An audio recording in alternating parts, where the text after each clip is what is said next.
So it really started as an idea in which I wanted to honor the artists of the Black Lives Matter mural. It was 18 people, and I didn't want them to be pigeonholed into one idea because artists have bodies of work that should be seen and should be experienced.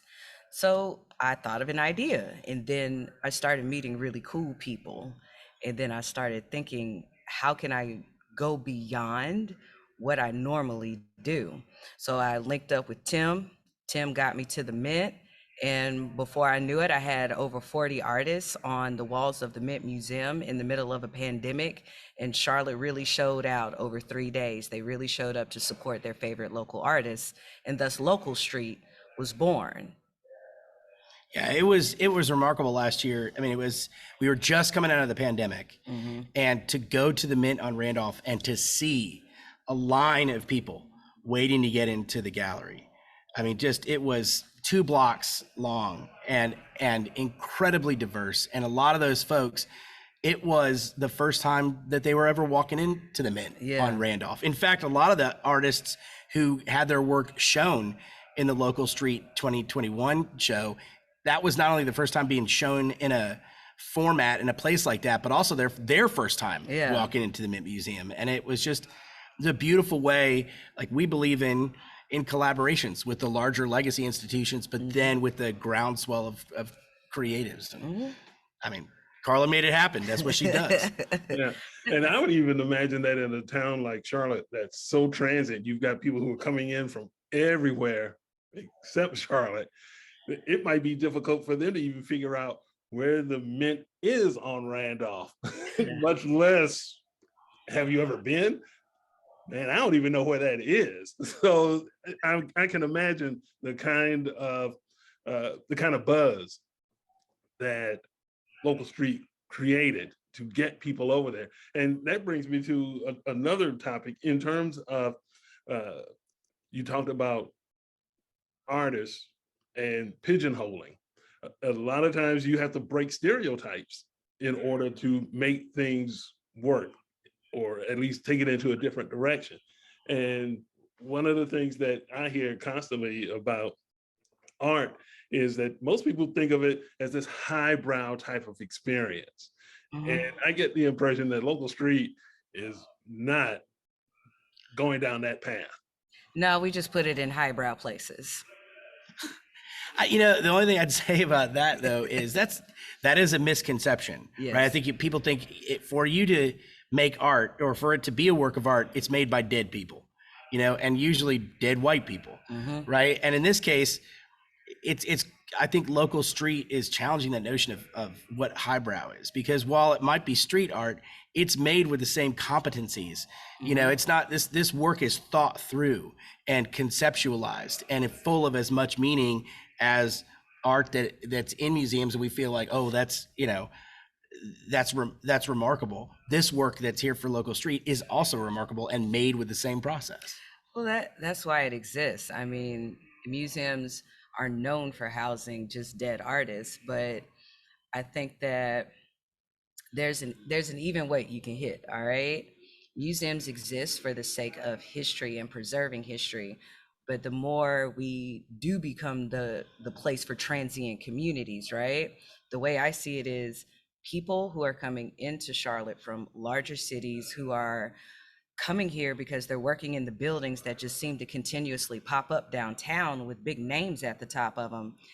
When they get off work, they want to experience the same things that they've experienced in these major cities.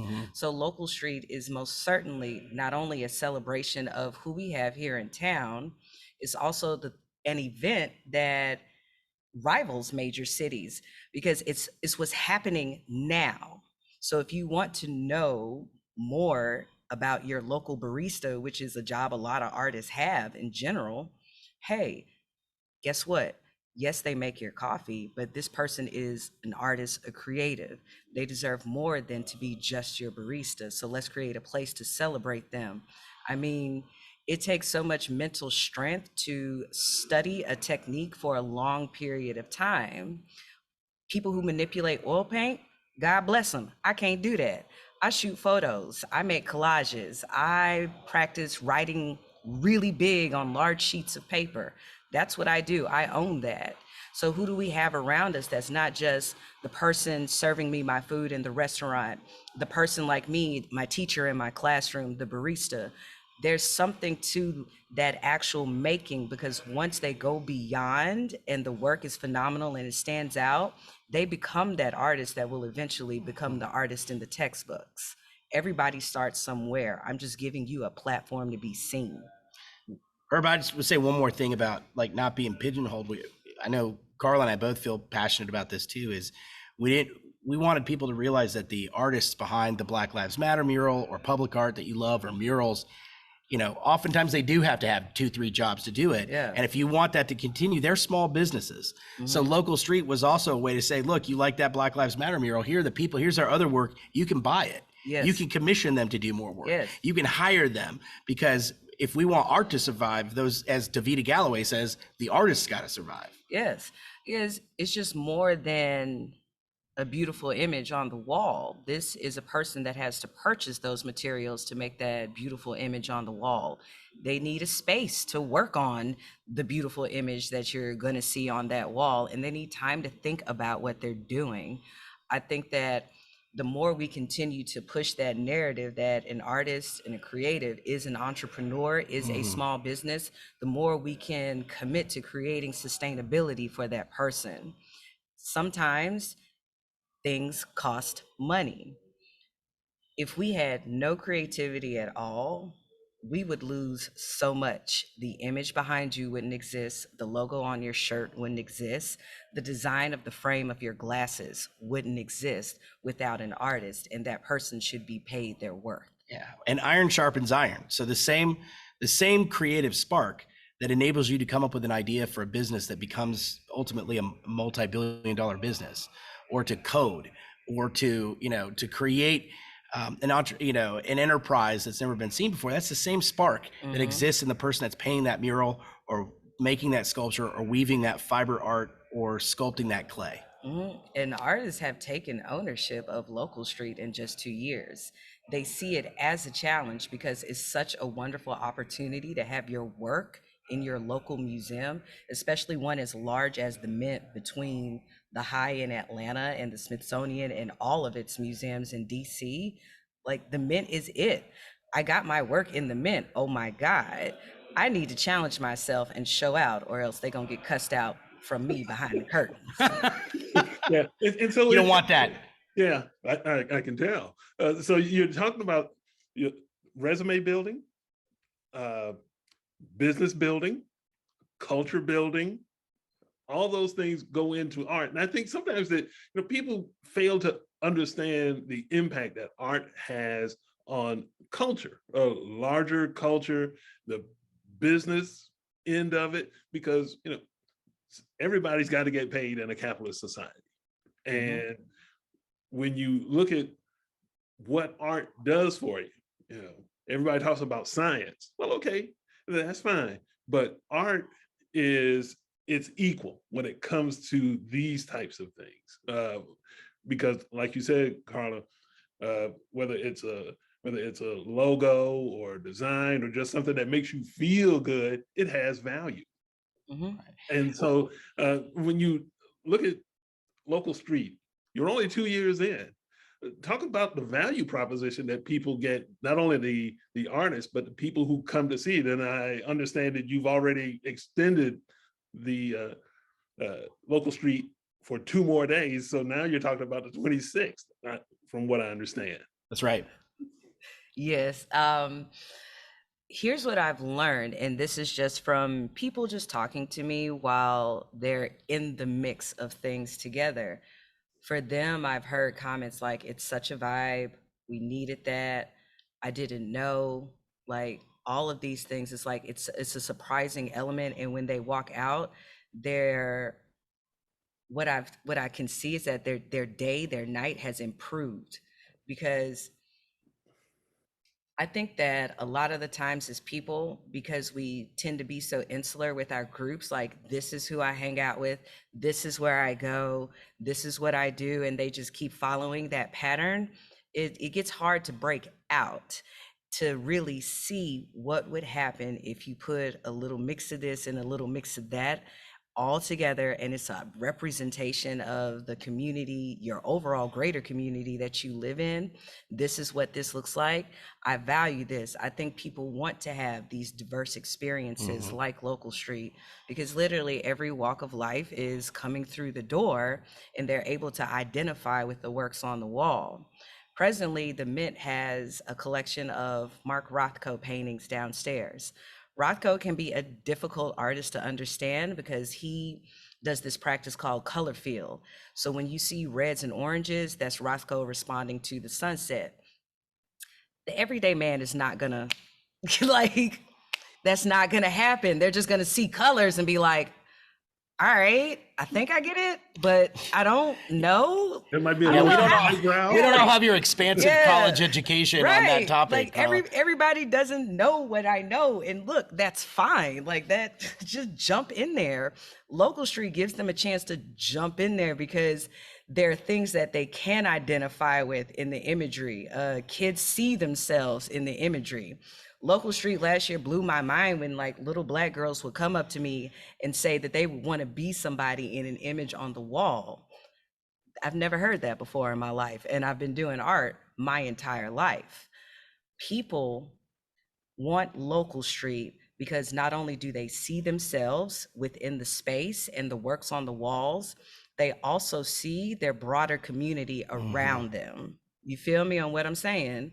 Like, I felt like it was an honor to have Namaste artists to be a part of my show, because I do tend to put a bit more focus on Black and brown creatives of color.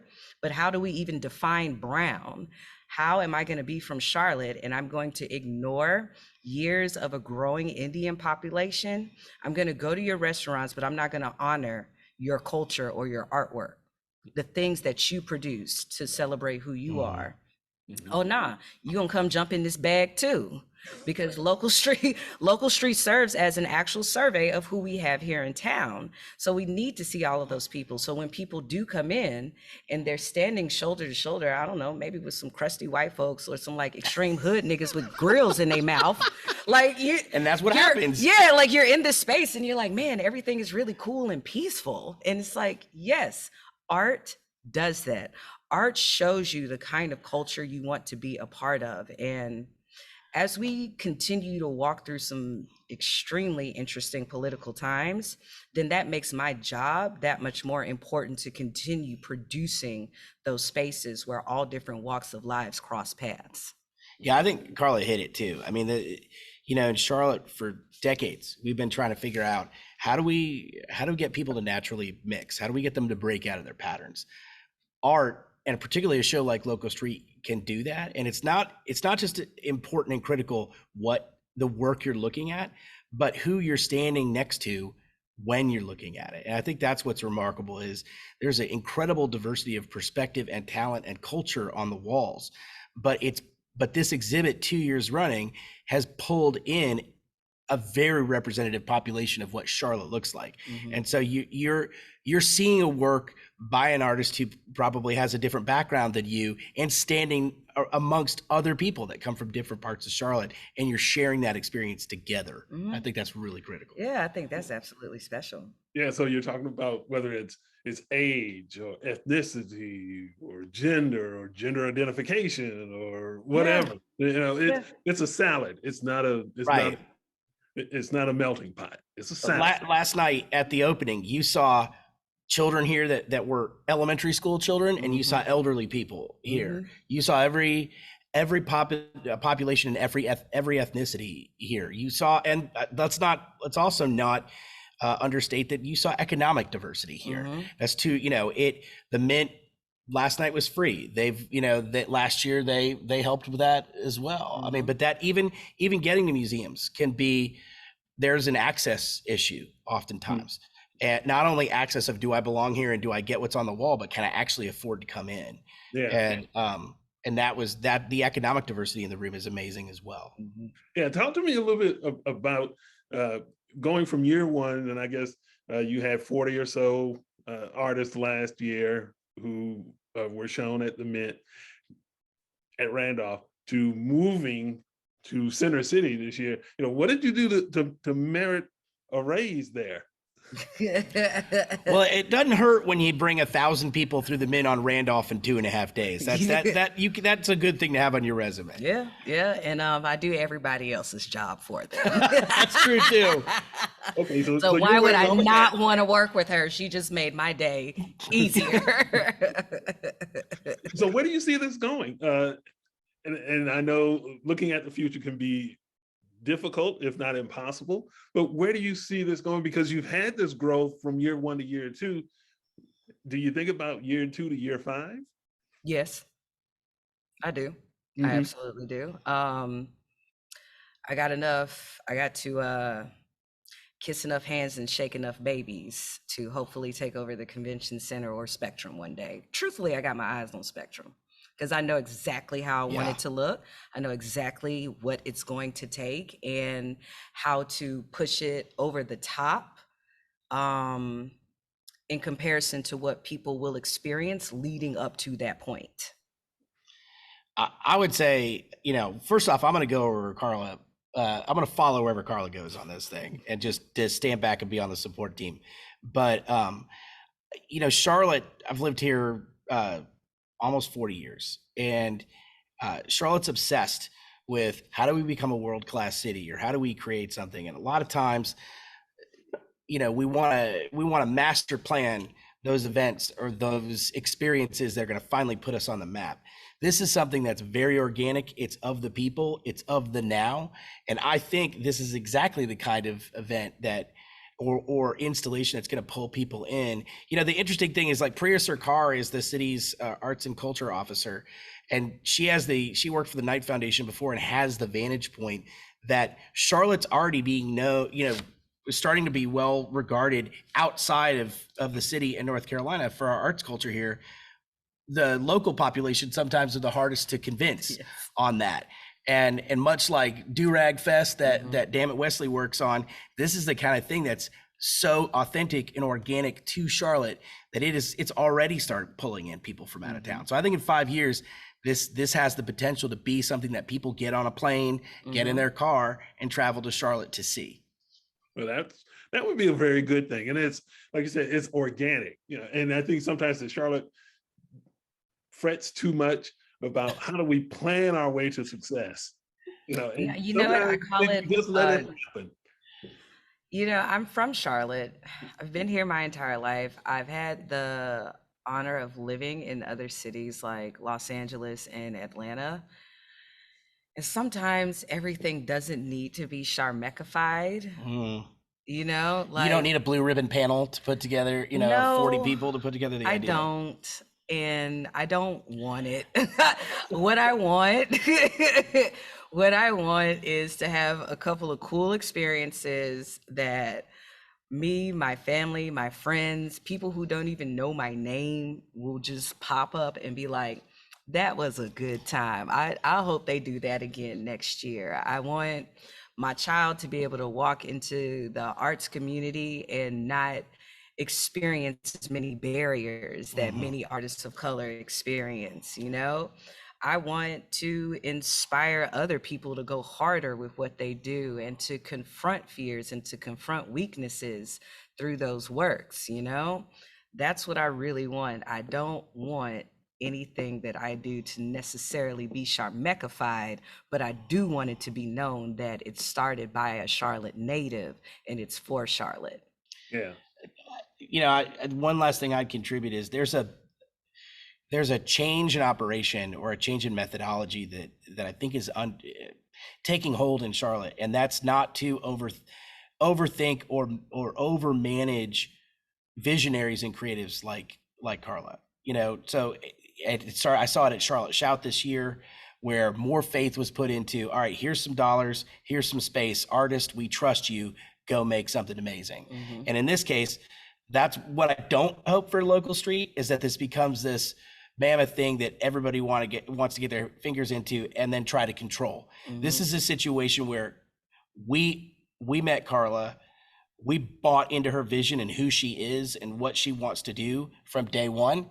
And then it's up to folks like Charlotte's Creative and others to just help her make that happen.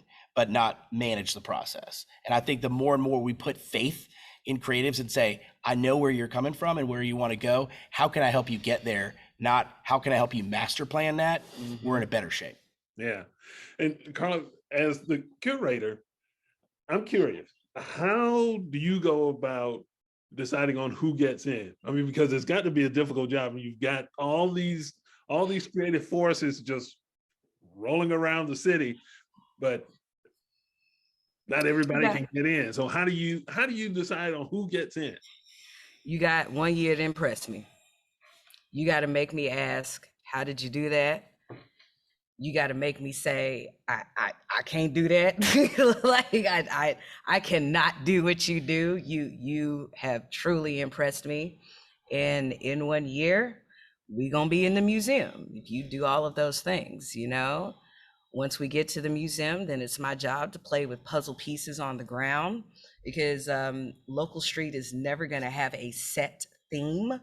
Like all of these different artists are responding to fill in the blank. No, if we're going to look at a survey and we're going to showcase local creatives, no theme. It's your job as the creative to show out, because people who come to see the work, they will come back around and find you. They want to work with you.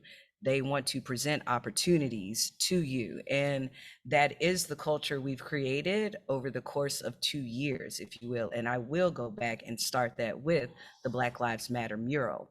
That was the first time an opportunity was created for artists to take advantage of, where you have groups of all different types working together to execute one idea. One idea. You do have to lean into the thoughts and suggestions of others, right? So you literally have 1 year to impress me with your best work. If I don't like it, we're not doing it. I mean, I would say Carla is almost selling herself short there, because it's not just picking the work, it's getting to know the artist. So this is going deep in getting to know the person behind the work, because that Black Lives Matter mural happened, and it happened with the rapidity that it did because there was trust. That trust, between the groups that worked on it, had been built up over time, because those of us that worked on it were in relationship with one another. And so it's not just looking on Instagram and finding cool work. It's finding the cool work and then getting to know the individual behind it and building up trust to say, look, I know you can do this, or I want you to be part of this, because it's not just a from my perspective, a remarkable collection of art. It's a remarkable collection of artists and the people behind it who have a true heart to put themselves at the disposal of this community, and also share honestly their opinion on what they see around them. Yeah. So how do you get a hold of folks? I mean, are they like people that you know? Do they come to you? Do you scope them out on social media? How does that work? Do you do an all call? Anybody who's interested, come get me? This year was my first year I actually ran a call. I let it live for about 2 weeks because I was like, I'm kind of freaked out. So it's going to live for 2 weeks. Some of it is social media. Some of it is suggestions from others. If you really want to know, a large majority of it is that after 1 year, now people come find me, and I'm like, woo. That's a good thing, right? Yes and no. Yes and no. I like mental breaks after school. I teach middle school art, and I need like a solid hour before you ask me an art question, because God knows how many times in 8 hours I've said no. So that's really, really what it is. People are seeking me out, but I also take suggestions from folks. Like, there's a lot of people who were in the show the previous year who suggested people for this year. Goodyear reached out to me. Like, Goodyear's like, I look up to y'all that I want to strive for something like that maybe in the future. Like, when I make a final committed decision, they reached out and wanted to be a part of it. So that's what I say. Like, well, Tim said, it is absolutely organic, but when you make phenomenal work, I mean, I will find you. I think that Carla does the does all the work on that. But I think what's really truly remarkable is that the Charlotte art community and creative community in general is very tight and very collaborative. And I think there are other markets where you would not find an artist that says, hey, you should put my friend in this show, because it would all be all about, you got to put me in this show. And so the crazy thing about it, at least in my experience, is if you start putting out into the universe in Charlotte that you want to get to know Charlotte creatives, they will come out. And every time you flip over one rock or meet one person, you meet 5 more. I mean, when I know that when we started our work, people would say, well, you're going to run out of artists fast. And I mean, now we're all running to catch up. It's amazing. And like Carla said, with Namaste Artists, there are populations in Charlotte that have never been tapped into, have never been invited to be part of something. And the minute you make that connection, holy cow, then you got to start thinking about 3 other initiatives that you're going to take on so you can feed them and give them the space they deserve. And just like we had talked about earlier, Tim, when you talk about Charlotte and its creative community, it's mind-boggling, and I've been here for a pretty long time too. It's mind-boggling to see how the whole thing has just bloomed, and you've got this blossoming in the last decade or so, and especially in the last 5 years or so, in terms of the scope of the creative community in Charlotte. It's like, who knew? But you have to have time to sometimes it just happens organically. And I think that might be something that's related to the energy of the creative class in this town now. Well, I think it's also narrative. Charlotte for a long time has had a prevailing narrative that we're boring, that we've got to bring culture in from the outside, we're not going to organically be able to mix in population, things like that. If you change that narrative and you start saying, no, man, Charlotte's incredibly creative, right? And people start buying into that, not only does it illuminate what was there all along, but it inspires people that might have stayed on the sidelines to get involved and get their uniform dirty. And so we've got to, as a city, stop looking outside and saying, I wish we were more like Atlanta. I wish we were more like this. No, let's be Charlotte, because all the pieces are here. Not only today, but if we do this thing, if we do Local Street, people will be inspired to become artists, and maybe in 3 years, maybe in 4 years, they are ready to reach out to Carla and have their work in, Local Street 2029. I'm down. Okay. Yeah. And I guess Charlotte has always had this reputation, it's bank town. Banks are boring, and the place shuts down at 5 p.m. and everybody just goes home and take a nap until Monday morning, that kind of thing. But it's really interesting to see how times have changed, and as the city has evolved and done things that 20 or 30 years ago no one would have thought of, it was about time for something like Local Street to take root and blossom. Yeah, just my opinion. Well, thank you. I think though too, we all have the perspective from having been here for a while. We weren't always Banktown. That's a relatively new moniker. And it's kind of already run its course to a certain degree. The good thing about Charlotte that I know we tell artists is, look, you can go to other markets but you're going to play by their rules. Here in Charlotte, the paint's pretty wet. So an individual can come in. I mean, there are people in this show that have not lived in Charlotte very long. So you can come here and make noise early. Let's all work together to kind of build that reputation, because it's malleable. Yeah. It's an exciting time, and I am excited about Local Street and the possibilities of what is to come and what you've already done in 2 years. And so, congratulations to both of you. And June 16 was the debut. You had a big showing, and you're going to be here until the 26th. And you gonna come to my party tonight? I don't know if I can get to your party. But I can get to the Mint. If you can get to the Mint, you can come to the party across the street too. We activating the whole weekend, baby. It started with Local Street last night. We got the Gantt tonight. Don't you have the Elder Gallery? Elder Gallery. Okay. So you have shut down all the campuses. Yes. That was intentional. I'm pitching that we change the name from Local Street 2022 to King Carla Strikes Back, because this sequel has already surpassed the original. It's bigger and badder and more explosive than before. Oh, well, hey, Come on over to the Gant and celebrate Black Music Month with me. There you go. There you go. I think that's a great idea. And it sounds like you have so much stuff that's just germinating and in the hopper and ready to Not explode. enough buildings, not enough money. Let's do it. Let's do not this enough every city. week. Not enough city. But Tim, Carla, thank you both for joining me for In Other Words. This is great stuff. And we will do some more. We can pretty much promise that. So for all of the listeners and viewers out there, you can join us at thecharlottepost.com. You can join us on SoundCloud, Apple Podcasts, all that other stuff. And get out to the Mint Uptown. Yep.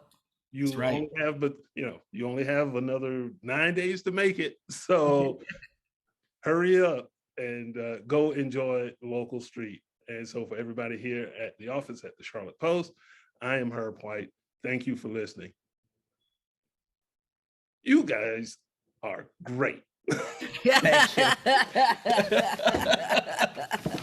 pretty much it. That's all I can say about that. But yeah, and so I think that I'm not necessarily into the party thing, but I may just try to get over there and see what the party is looking like. Well, the Gant is a building that I've always fantasized about conquering. So they gave me this opportunity. So it's not just a party. I chose to have several different activations. So we have a theater performance, we have live music, a DJ. The Gant is also opening this phenomenal artist named Billy Zangewa. She's represented by Lehman Maupin in New York. Okay. And that was no small feat from the Gant to get her from such a well-known gallery like Lehman Maupin. There's only a few in America, and majority of them are housed in New York, where if you get on their list, you are somebody. You're in the textbooks, babe. You're in the textbooks. Like grad students are studying you. Yeah. And I just wanted to do two things at once. Honor Black women artists. So there'll be live art performances by Black women, have Black women singing, because they wanted to make sure we focused in on Black Music Month and marry those things together. Excellent. Excellent. That is good stuff. Yeah. So 6 to 10 is not bad. You don't have to stay out late. Look, this is Carla's town. We all just are taking up. Yeah, we're just waiting for her to tell us what to do. I'm down. I'm an OG Presby baby. I love doing lectures to people from Charlotte because I'm like, who a Presby baby? And everybody's like, me. By the way, Char Meckified.